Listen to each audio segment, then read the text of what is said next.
حتما برای هر ادیتوری پیش اومده که وقتی خواسته یک عکس رو روی یک عکس دیگه‌ای بندازه، هر کاری کرده این دوتا عکس با هم دیگه مچ نشدن، سایز رو کوچیک بزرگ میکنه، میچرخونه زاویه‌اش رو، هر کاری میکنه این دوتا با هم دیگه نمیخونه. مشکل از کجاست و چجوری میتونیم حلش کنیم؟ ادامه این ویدیو رو همراه ما باشید. سلام، فرشید یار محمدی هستم و عدم انطباق نقاط پرسپکتیو دوتا عکس با هم، این اون مشکلیه که ما داخل ادیت و مونتاژ عکس‌ها داریم و بریم ببینیم که اصلا پرسپکتیو چیه و کجا هست و به چه کاری میاد و چطور میتونیم این نقاط رو با هم دیگه مچ و ست کنیم. خب یه دونه عکس ما جلومون هست، الان دارید میبینید که یه عکس از خیابون گرفته شده و ما میخوایم نقطه پرسپکتیو، نقطه گریزش رو پیدا کنیم. ببینید همونجوری که الان داخل عکس مشاهده میکنید، تمام خطهایی که داخل عکس هست، از ساختمون، از در و پنجره ها، از خطهای روی پیاده رو، روی خیابون، هر چیزی که دارید میبینید متوجه میشید که داره رو به یک سمت و روی سمت یک نقطه ای داره میره. پس اون نقطه تطابق تمام خطها، اون نقطه‌ای که تمام خطها به اون میرسن، اون میشه نقطه پرسپکتیو عکسمون. بیایم با هم ببینیم که به چه شکله. خب نگاه کنید، مثلا من یه لایه باز میکنم و با براش مثلا از اینجا شروع میشه و تا اینجا میبینید ادامه دار میشه، یا مثلا این خط از اینجا شروع میشه تا اینجا. مثلا این خط رو میگیرم و امتداد میدم تقریبا میاد تا اینجا. میبینید یعنی هر خطی رو که من دارم میکشم داره به یک نقطه‌ای وصل قطع داره میشه، پس اون میشه نقطه پرسپکتیومون. اگر پس میبینید که دوتا عکس با هم دیگه نمیخونه، یعنی نقاط پرسپکتیوشون روی هم نیست، یعنی یکی نیست. پس باید نقطه پرسپکتیو عکس و بک‌گراند رو با هم دیگه پیدا کنیم و بعد بتونیم اونها رو با هم دیگه مچشون کنیم. خب من این رو میبندم، این عکس رو. خب یه عکس شخص داریم و یک عکس خیابون داریم و این دوتا رو میخوایم با هم دیگه ستشون کنیم. از خود شخص شروع میکنم و نقاط پرسپکتیوش رو میخوام اینجا پیدا کنم. ببینید نگاه کنید، الان مثلا از اینجا من یه مقدار کوچیک‌ترش میکنم، از اینجا شیفت رو نگه میدارم، میبینید به موازات این میتونم اینجا یه دونه خط بکشم. خب بذارید من این رو پاک کنم، بیام از تایملاین، ببخشید لاین تول استفاده کنم. ببینید از اینجا من میتونم بکشم و تا اینجا و حتی میتونم این رو ادامه بدم به سمت بالا. خب این میشه یک خط. خوبه من یه مقدار رنگش رو و سایزش رو یک مقدار بزرگتر کنم تا دیده بشه. این میشه یک خط. یه خط دیگه هم میتونیم اینجا بکشیم، از این قسمت به این قسمت و ادامه دارش کنیم. فکر میکنم اینجا الان مناسبه، عالیه، فوق‌العاده است. و یک خط هم دقیقاً افق رو میکشیم که افق رو برای ما نشون بده. اوکی رو میزنم و میام اینجا با براش یه لایه باز میکنم و یک نقطه اینجا کلیک میکنم. بذارید یک رنگ دیگه باشه، یک رنگی مثل آبی مثلا. خب این میشه آبی هم نه، یک رنگ دیگه انتخاب کنیم که قشنگ تو چشم باشه، مثل زرد. خب این میشه نقطه پرسپکتیو عکسمون. خب بریم پرسپکتیو بک‌گراندمون هم نگاه کنیم و پیداش کنیم. خب این بک‌گراندیه که من انتخاب کردم، دلیل انتخابش رو هم جلوتر خدمتتون عرض میکنم. خب بیاین نقاط پرسپکتیوش رو پیدا کنیم، لاین رو برمیدارم و مثلا میتونه از اینجا به اینجا باشه و یه دونه کلیک میکنم، سایز و رنگش رو مناسب انتخاب میکنم. سایز فکر میکنم این مناسبه. خب میام روی نقطهش کلیک میکنم، شیفت رو نگه میدارم و همین رو میکشم تا انتها. خب این از اینجا هم میتونیم یه دونه خط دیگه داشته باشیم، من اوکی رو بزنم. خب از اینجا میتونیم بکشیم به این سمت دقیقاً توی همون راستا. خب این هم یه خط دیگه و شیفت رو نگه میدارم میکشم تا به انتها. اوکی رو میزنم، این میشه دو خط و اینجا هم یه خط به موازات افق که اینجا من یه دونه کلیک میکنم، شیفت رو نگه میدارم و وقتی بکشم کاملا تو راستای افق برا من خط رو میکشه. اوکی رو میزنم و اینجا میشه نقطه پرسپکتیو بک‌گراندمون. براش رو انتخاب میکنم و با یک رنگی مثل این رنگ یه دونه کلیک میکنم و این میشه نقطه پرسپکتیو عکس بک‌گراندمون. هر سه تا هر 4 تا لاین رو میگیرم، روی لایه اول کلیک، روی لایه چهارم هم کلیک، البته با شیفت رو نگه دارم و کنترل ای میزنم تا همه اینها یک لایه بشه. برای این عکس هم همین کارو میکنم، کنترل ای میزنم یک لایه بشه. خب ما با بک‌گراند این عکس کار نداریم، من میام روی خود لایه دبلیو رو میزنم ابزار سلکت برای من انتخاب بشه، سلکت سابجکت رو میزنم تا موضوع این عکس برای من انتخاب بشه و وقتی انتخاب شد میام این قسمت یه دونه ماسک میزنم و تمام. خب چرا من اون بک‌گراند رو انتخاب کردم؟ من دوباره بک‌گراند این عکس رو میارم. ببینید این عکس رو ببینید که حدوداً ارتفاع دوربین به چه حدی بوده، به چه اندازه‌ای بوده. من حس میکنم که ارتفاع این دوربین یعنی میشه گفت تقریبا سمت زانو تا به سمت مثلا کمر توی این ارتفاع بوده وقتی عکس گرفته شده. پس من میام بک‌گراند رو هم طوری انتخاب میکنم که حس کنم ارتفاع دوربین بین همین حدود بوده. یعنی من نمیام این عکس رو روی یک خیابونی میذارم که کاملا مشخص از بالا عکس گرفته شده. اینجوری دیگه نقاط پرسپکتیو دیگه به کارمون نمیاد، اونجا هر چقدر دستکاری کنیم بازم نتیجه مطلوب رو نمیگیریم. به خاطر همینه که من اومدم این عکس رو انتخاب کردم که ارتفاع دوربین رو من حس کردم که تقریبا میشه گفت همون ارتفاع مثلا 40-50 سانتیه که به اندازه ارتفاع مثلا زانو یا تا کمر اون شخصیه که من عکسش رو میخوام مونتاژ کنم. خب بریم جلوتر. من میام اینجا برای اینکه کارم راحت تر باشه سی رو میزنم، کراپ رو انتخاب میکنم و میام اینجا سعی میکنم نقطه گریز رو، نقطه پرسپکتیو رو یک جایی بذارم که بتونم همون نقطه رو توی عکس بک‌گراند هم پیدا کنم. یعنی چی؟ یعنی نگاه کنید الان این نقطه نزدیک به خط 1/3 عکسه، میبینید اینجاست. پس من میام از بالا کم میکنم تا دقیقاً به روی خط 1/3 بیفته.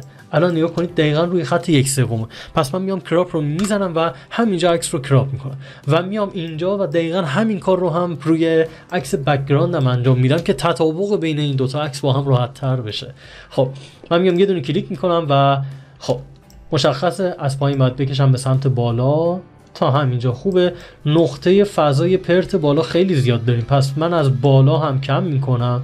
فکر میکنم این مناسبه. دوباره از پایین من اینجا ست میکنم. همین فوق العاده است. اوکی رو میزنم و خیلی خوب شد. تا اینجای ویدیو اگر از سطح و سبک ارائه مطلبمون اگر رضایت دارید میتونید کانال یوتیوب ما رو همین الان سابسکرایب کنید، زنگوله کنارش رو هم بزنید تا اگر ویدیوی جدیدی گذاشتیم اعلانش برای شما بیاد تا بتونید بیاید تشریف بیارید و از ویدیوها استفاده کنید. برید ادامه کار.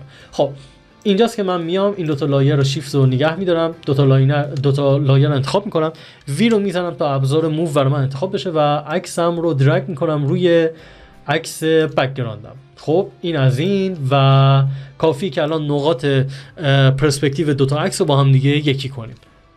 میام اینجا و البته یه مقدار اپاسیتیش رو کمتر میکنم تا نقطه خب دوتا نقطه رو بتونم ببینم. خب این الان از این نقاط پرسپکتیو دقیقاً الان روی هم دیگه است. خب من دوباره اپاسیتی رو میارم بالا. خب الان میبینید که دقیقاً نقاط پرسپکتیو روی هم افتاده، اما سایز عکسی که آوردیم یه مقدار بزرگتر. پس میایم سایزش رو هم کوچیک‌تر میکنیم، اما باید با یک روش دیگه سایز عکس رو کوچیک کنیم که نقاط گریز، نقاط پرسپکتیو ترکیبش به هم نریزه. خب من میام لایه عکسم رو انتخاب میکنم، کنترل تی میزنم و اینجا اگر این شکل اگر نبود برامون باید بیایم اینجا گزینش رو بزنیم تا برای ما فعال بشه. خب من باید این شکل رو باید بیارم روی نقطه گریز عکسمون که اگر حالا من بخوام عکس رو کوچیک کنم بر اساس اون نقطه بیاد ابعاد و اندازه عکسم رو برای من تغییر و جابجا کنه. پس نقطه رو کاملا میارم رو نقطه گریز، نقطه پرسپکتیو و حالا میخوام عکسمو کوچیک کنم. آلت رو نگه میدارم و الان میتونم عکس رو کوچیک کنم تا به یک نقطه تا به یک سایز، الان نگاه کنید، الان سایز عکس رو کوچیک کردم و الان دارید میبینید که چقدر عالی شده، چقدر فوق العاده شده. از اینجاست که من اگر بخوام عکس رو بزرگتر کنم یا کوچیکتر کنم هیچ فرقی نمیکنه و اون طبیعی بودنش رو داره. اوکی رو میذارم، من همین سایز رو انتخاب میکنم، این دوتا لایر هم خاموش میکنم و میام مثلا عکس رو شخص رو مرکز قرار میدم، عکس رو هم یه مقدار کوچیک‌تر میکنم و فکر میکنم این الان عالیه و فوق العاده است، خیلی عالیه و قشنگ مشخصه که الان از لحاظ سایز و جایگاه دقیقاً با بک‌گراند داره با هم ست میشه. من یه اصلاح رنگ رو انجام میدم که رنگ سوژه و بک‌گراند رو با هم دیگه مچ کنم تا ببینید چقدر فوق العاده تر میشه. یه ویدیو این بالا میذارم و توضیح مفصل دادم چطوری میتونی رنگ سوژه و بک‌گراند رو با هم دیگه ست کنیم. اینجا خیلی سریع انجام میدم که چون خارج از بحث موضوعمون هست، موضوع بحث ما بحث پرسپکتیو بود که تا اینجا انجام دادیم و صرفا الان میخوام یک اصلاح رنگ انجام بدم چون الان رنگ و نورشون با هم فرق میکنه، شاید یه مقدار خوب به چشم نیاد. الان یه اصلاح رنگ انجام میدیم ببینیم چی میشه. خب من میام از اینجا یه سالید کالر ایجاد میکنم، کد رنگی 808080 اوکی رو میزنم و مودش رو میذارم رو حالت کالر. میام روی لایه خود عکسم، لایه سوژم و از اینجا یه دونه کرو انتخاب میکنم، پینش میکنم به خود لایه. میام هندتول رو بر میدارم و روی قسمت روشنش کلیک میکنم و به اندازه قسمت های روشن این عکس میارم پایین. خب فکر میکنم که مثلا تا اینجا خوبه، یعنی روشنایی پیراهن با بک‌گراند تقریبا با هم یکیه و حالا میام قسمت شلوارش رو سعی میکنم با قسمت‌های تیره عکس با هم مچ کنم، یعنی این قسمت رو میگیرم و یه مقدار به سمت پایین فکر میکنم خوبه، صورتش میتونه یه مقدار روشن‌تر. خب تا همینجا اوکی.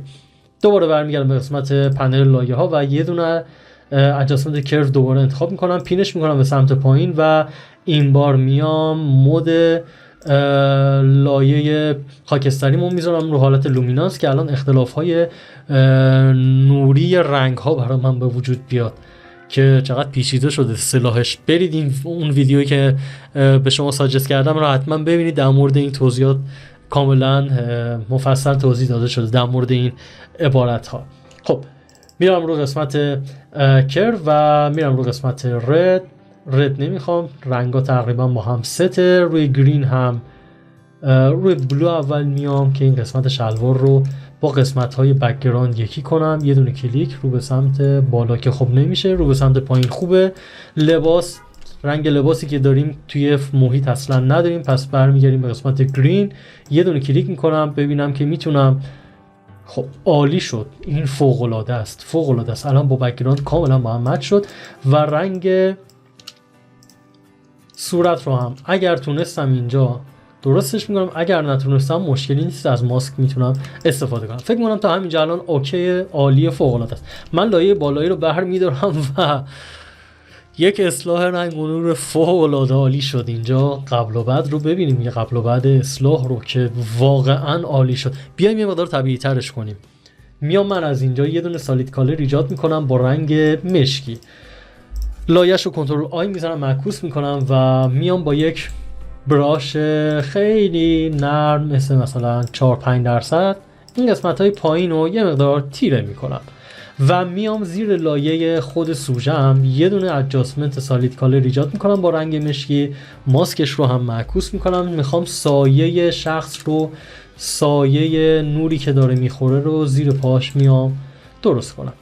این تا اینجا عالی، این تا اینجا تا همینجا فوق العاده است و میام بزرگ میکنم سایز رو و کاملا اینجا رو یک مقدار تیره میکنم. چرا تیره میکنم؟ چون تیرگیش با تیرگی بالا قسمت 1/3 عکس، 1/3 بالایی عکس خیلی تیره است. 1/3 پایینی عکس رو هم یه مقدار تیره میکنم تا این تعادل نوری با هم برقرار بشه. خب اینجا رو هم یه مقدار تیره میکنم و خیلی عالیه، خیلی فوق العاده است. خودم خیلی دارم عشق میکنم با نتیجه کار. الان دارید میبینید که کاملا با هم ستن، بک‌گراند و سوژه کاملا. بیام یه قدم دیگه هم انجام بدیم، بک‌گراند رو مات کنیم، بلر کنیم تا شبیه دوربین، عکسای دوربینای حرفه‌ای بشه. میام خود بک‌گراند و البته میام رو حالت کانورت تو اسمارت آبجکتش میکنم، میام قسمت فیلتر، بلر گالری و تیلت شیفت رو میزنم. اینکه با تیلت شیفت با بلر چجوری باید کار کنیم لینکش رو این بالا میذارم تا قشنگ در جریان باشید که چه کاری رو داریم انجام میدیم. خب این نقطه رو من میگیرم به سمت پاهاش میکشم و این بازه رو هم یه مقدار کوتاه میکنم. بازه بالا رو هم طبیعتا باید بیارم تا پایین. عالیه، درصد بلرش خوبه، من فقط از قسمت گرین یه مقدار زیاد میکنم. خب این کمتر و اوکی رو میزنم. فوق العاده است، خیلی خیلی عالی شد، فوق العاده است. و نتیجه کار رو الان داریم میبینیم که با اگر پرسپکتیو دوتا عکس رو با هم یاد داشته باشیم چقدر راحت میتونیم هر عکسی رو روی هر عکسی بندازیم. بک‌گراند این عکس یک اصلاح نور تخصصی میخواد که ست‌تر بشه با خود سوژمون که من یه دونه ویدیوی جداگانه ساختم و این کنار برای شما میذارم، حتما ببینیدش و ممنون از این که همراه ما بودید و همراه ما باشید.